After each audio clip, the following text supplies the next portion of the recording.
Penjelasan tentang ikatan perjanjian antara kita dengan Allah. Dengan bahasa ulama namanya al-musyaratah. Al-musyaratah artinya mengikat diri dengan Allah. Agar kita tahu bahwa ada akad perjanjian kita dengan Allah. Di alam ruh kita berjanji ketika Allah bertanya, "Alastu birabbikum?" Qalu bala syahidna. Dulu Allah tanya, "Alastu birabbikum?" Bukankah aku Rabb yang menciptakan kalian?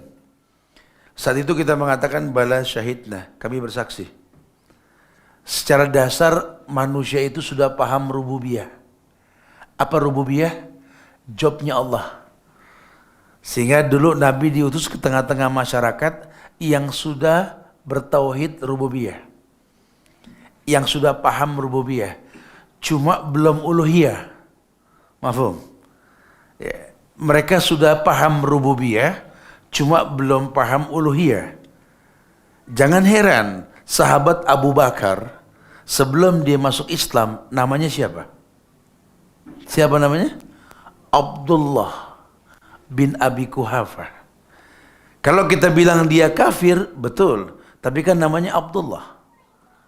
Sekarang pun banyak orang namanya Abdullah, cuma marah kalau dibilang kafir, betul. Padahal sahabat Nabi juga namanya Abdullah bin Abi Kuhafah. Ingat, manusia yang menyampaikan hadis terbanyak setelah Aisyah, siapa namanya? Abu Hurairah. Waktu dia belum masuk Islam, siapa namanya? Abdurrahman bin Sakhar. Dia punya nama Abdurrahman, tapi dia belum Islam. Kalau sekarang nama Abdurrahman dibilang tidak Islam, marah dia. Dulu ada, bukan tidak. Sehingga kalau cuma sekedar nama, apa arti sebuah nama? Cuma kan di Islam namakan doa. Ya, dan banyak nanti sahabat-sahabat lain yang namanya ini sudah Islam, tapi dia belum Islam. Makanya dibuatlah sebuah ikatan. Kalau kita mau berdagang sama Allah, ya, kita mau berbisnis antar manusia dulu deh. Tentu kita mesti ada ijab qabul dulu, kenal dulu dong, ya. Karena kita juga kan pengen berbisnis sama Allah. Bisnis kita ini apa? Beribadah hanya untuk Allah dan Allah berikan pahala buat kita. Iya, surat Yusuf ayat 53. Agar kita tahu nih, Yusuf kan manusia. Ya, sosok manusia yang pernah Allah ciptakan paling tampan di muka bumi ini. Namanya Yusuf alaihissalam. Kata Rasul, ketika aku Isra Mi'raj, aku bertemu dengan saudaraku Yusuf di langit yang keempat. Aku lihat tampang wajah saudaraku Yusuf ini, tampang wajahnya ini, itu sepertiga kecantikan dunia di wajah Yusuf. Ada sepertiga kecantikan dunia di wajah Yusuf. Yusuf tampan sekali. Sebut satu keindahan muka bumi yang paling elok mata melihat, Yusuf lebih elok dipandang. Yusuf lebih indah. Yusuf manusia diuji dengan wanita. Ujiannya bukan dengan gadis cantik, istri orang. Lebih tua lagi usianya. Itu kalau kejadiannya 2019, masalahnya beda. Ya Allah, Yusuf kayak gak ada yang muda, begitu kan? Ini menandakan Yusuf manusia. Maka di surat Yusuf ayat 53 Allah mengatakan, "Wa ma ubarri'un nafsi, innan nafsa la'amaratun bisu." Wa ma ubarri'un nafsi, aku enggak pernah membebaskan diriku mengatakan diri ini suci. Walaupun aku nabi. Ana basyarum mislukum yuha. Kata Rasul kan begitu. Aku ini manusia biasa, cuma dapat wahyu.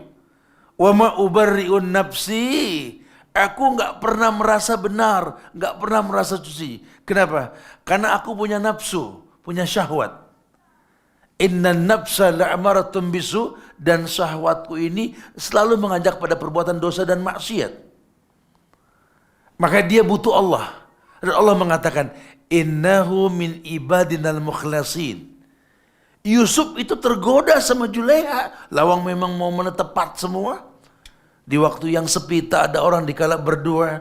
Perempuan punya kekuatan mengunci pintu. Waduh, orang kaya pula. Tak layak tolak lah. Coba kata Allah apa?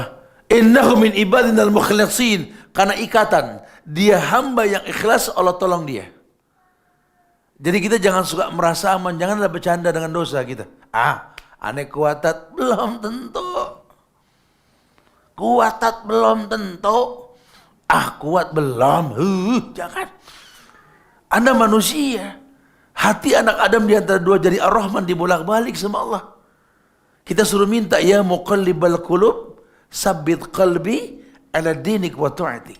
Wahai zat yang membolak-balikan hati, tetapkan hati hamba dalam ibadah kepadamu. Minta sama Allah. Jangan merasa kuat. Apalagi anak muda. Fadl, man istata'a minkumul ba'a falyatazawwad. Ahsan. Sayang umur yang sebentar kita maksiat sayang. Lawang uhilla lakum lailatas siyam rafasu ila nisaikum. Ada yang halal kok bertahan di yang haram. Emang umur kita berapa lama? Saya suka bilang kalau di Jakarta sana nih umur kita paling 3 kali pemilu lagi, saya bilang. 3 kali nusuk lagi paling. Per 5 tahun, 15 tahun lagi ke depan. Masa yang 15 tahun ini buat maksiat rugi. Lawang ada syariat, hukum jelas. Ittabi'u wala tabtadi'u faqad kufitum. Agama tinggal mengikuti perintah. Jangan membuat sesuatu yang baru. Masya Allah. Ya, yang pertama suruh membuat ikatan dulu sama Allah. Ada perjanjian nih supaya kita tahu kita hamba, dia Allah. Sehingga kalaupun kita beribadah, wajar hamba beribadah kepada Allah yang disembah.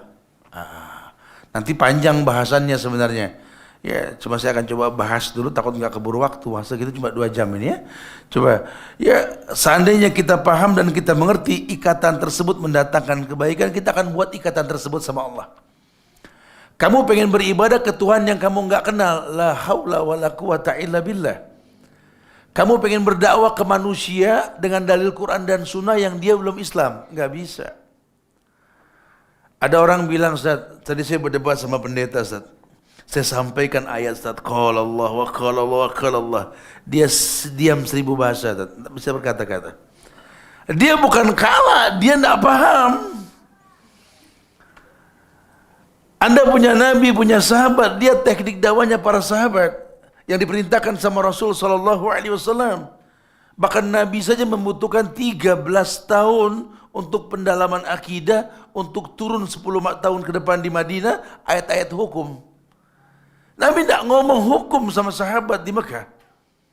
Beliau ngomong hukum di Madinah. Sekarang banyak orang akidah belum betul sudah bicara hukum, ributlah antar dia. Ingat ketika Muaz diutus ke negeri Yaman. Apa kata Rasul? Innaka ta'ti qauman min ahlil kitab. Faliyakun awwala ma tad'uhu syahadatu an la ilaha illallah. Kau akan mendatangi negeri ahlul kitab. Negeri ahlul kitab. Negeri yang punya kitab suci. Yaman, Hadramaut, agama Kristen Yahudi di sana. Faliyakun awwala ma tad'uhu syahadatu an la ilaha illallah. Hendaklah yang pertama kau dakwahkan syahadat. Jangan ngomong cingkrang, jangan ngomong jenggot, jangan ngomong lain-lain. Syahadat dulu. Jangan ngomong jilbab, jangan ngomong nikob, jangan. Syahadat dulu. Tujuannya apa? Supaya ketika kau katakan sholat, Allah yang perintahkan. Kau katakan jilbab, Allah yang perintahkan. Kau katakan waktu sawarib, wafulliha, itu Nabi yang menyampaikan. Allah yang rekomendasi. Wa ma'atakumur rasul fakhuduhu, wa manahakum anhu fantahu. Ketika orang berdebat, kenapa kau berkata seperti itu? Allah berfirman. Nabi bersabda, sahabat pun melakukan agama. Ini banyak orang yang belum kenal Allah, belum tahu Rasul, belum tahu sahabat melakukan atau tidak, sudah menyampaikan hukum, ribut. Maka kata ulama, al-adah al-muhakkamah. Adat sudah menjadi hukum di masyarakat. Kalau mereka belum kenal Allah, mereka belum kenal Rasul, mereka belum kenal sahabat-sahabat Rasul, kita sampaikan hukum yang bertentangan dengan adat, terjadilah tasaddum di antara kita, keributan. Kenapa? Al-ada al-muhakkamah. Adat sudah menjadi hukum. Ya, kalau sudah adat menjadi hukum, apa kata ulama? Tarkul adah adawah. Adat yang ingin dihilangkan akan terjadi keributan. Jangan heran ya kalau orang bilang, saya menyampaikan qala Allah wa qala Rasul, tak kau ribut. Ya iyalah. Ngomongnya ke siapa? Orang yang nggak kenal Allah, orang yang nggak kenal Rasul, hukum kau bawa. Siapa kamu? Tukang sulap, simsalabim. Mau merubah orang jadi maka jadilah, itu ilmunya Allah, kun fayakun. Kalau buat Allah, innama amruhu idza arada syai'an ayakula lahu kun fayakun. Atau Nabi punya mukjizat, kita manusia nggak punya mukjizat. Karomah juga punyanya ulama, bukan punya kita. Kita cuma punya al-ma'unah. Yang minta tolongnya jelas, wasta'inu bis-sabri was-shalah. Minta tolong dengan sabar dan sholat. Kalau sabarmu sudah bagus, sholatmu sudah bagus, isti'anah, minta tolong. Kau tertolong sekarang. Tertolong kenapa? Sabar dan sholatmu. Alladzi anqadha zahrak wa rafa'na laka dzikrak. Terangkat masalahmu, memberatkan pundakmu karena zikirmu sama Allah. Jadi makin bagus iman, makin bagus ibadah yang kita lakukan, makin menjadi wasilah dimudahkannya kehidupan ke depan. Ya, suka orang bilang kalau Pak Kiai yang ngomong nih, kalau Pak Syekh yang ngomong ini kayaknya gampang orang terima, Ustaz. Ya iyalah, lawang level imannya beda. Makin bagus iman mereka, makin punya wasilah kebaikan yang bakal mereka miliki. Itu yang paling penting itu. Yang pertama apa? Al-musyaratah. Ada ikatan antara kita dengan Allah yang kita sembah. Tolong jangan sampai kita nggak punya ikatan. Jangan ente sholat tiap hari, sholat asar 4 rakaat, maghrib 3, isya 4, subuh 2, zuhur 4 ke Tuhan yang Anda nggak kenal. Jangan. Disiplinkan diri bagaimana mulai hari ini saya harus menghafal nama-nama Tuhan. Walillahi asmaul husna fad'uhu biha. Allah punya nama-nama yang sempurna, minta dengan nama tersebut. Maka dipelajari sehingga kalau sudah terikat kita dengan Allah yang kita sembah, beragamanya asik nanti. Alasannya kuat. Kan Allah katakan di Al-Insyiqaq ayat 5 itu. Ya ayyuhal insan ma gharraka bi rabbikal karim alladzi khalaqaka fasawwaka fa'adalak fi ayyi suratin ma syaa rakkabak. Ayatnya sih yang paling penting di depan itu. Ma gharraka bi rabbikal karim.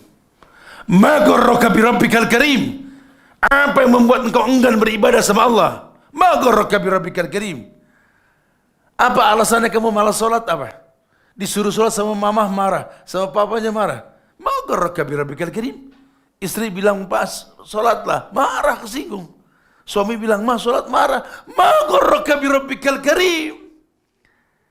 Apa sih yang membuat kalian enggan beribadah? Ya karena tidak kenal Allah. Dia tidak paham Allah.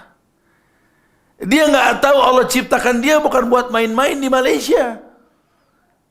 Allah ciptakan dia bukan tamattu di atas dunia, bukan. Wa ma khalaqtul jinna wal insa illa liya'budun. Dengan fi'il madi Allah mengatakan wa ma khalaqtul jinna wal insa illa liya'budun. Telah kuciptakan jin dan manusia untuk beribadah. Kalau sudah bicara ibadah, Al-Baqarah. Ya ayuhan nasu ubudu rabbakumul ladzi khalaqakum walladzina min qablikum la'allakum. Kalau sudah la'allakum tattaqun, At-Talaq ayat 2 hingga 3. Apa? Wa may yattaqillah yaj'al lahu makhrajan. Kau bertakwa, kau yang diuntungkan, bukan Allah yang diuntungkan. Ma uridu minkum min rizqin wa ma ayutimun. Kalau buat aku nggak butuh rezeki, kata Allah. Aku nggak perlu dikasih makan. Janganlah kau seperti orang Buddha Hindu yang kasih makan Tuhannya. Jangan. Ma uridu minkum min rizqin. Aku tidak butuh rezeki sudah. Bahkan Allah mengatakan, kullu amal ibni Adam lahu. Allah ya sambil yang menyampaikan, kullu amal ibni Adam lahu. Setiap ibadah anak Adam kembali pada si pelakunya. Illa siyam fa innahu li wa ana seterusnya. Tapi mukadimahnya itu kullu amal ibni Adam lahu. Setiap ibadah anak Adam kembali pada si pelakunya. Jadi kalau Anda bagus dalam sholat, Allah tidak diuntungkan. Hari ini Allah untung nih, Ustaz. Untung apa? Banyak yang sholat. Enggak ngaruh. Mau banyak nggak banyak, banyak sorga muat, nggak banyak juga neraka butuh bahan bakar, betul? Buku Duhan Nas wal Hijarah. Buku Duhan Nas wal Hijarah, ini neraka butuh parafin ini. Bahan bakarnya apa? Manusia dan batu. Jadi kita yang butuh ibadah, kita yang butuh sholat. Makanya tolong yang pertama ini, yang pertama supaya kita paham jalan orang-orang yang terpilih di zaman Rasul ini. 13 tahun mereka digembleng tentang akidah, 10 tahun baru bicara hukum, dan hukum diturunkan bukan untuk dilanggar, tapi untuk dipakai. Karena betulnya akidah. Cara mereka bagaimana? Ini yang kita bahas Pak sekarang. Ya, yang pertama, tolong al-musyaratah. Buat ikatan dirimu dengan Allah. Janganlah kau gugurkan sholatmu, kau gugurkan ibadahmu kepada Tuhan yang kau tak kenal. Jangan. Ya. Mintalah kepada Allah. Ada muqaddimah, ada perintah, ada syariat, ada rukun, ada syarat.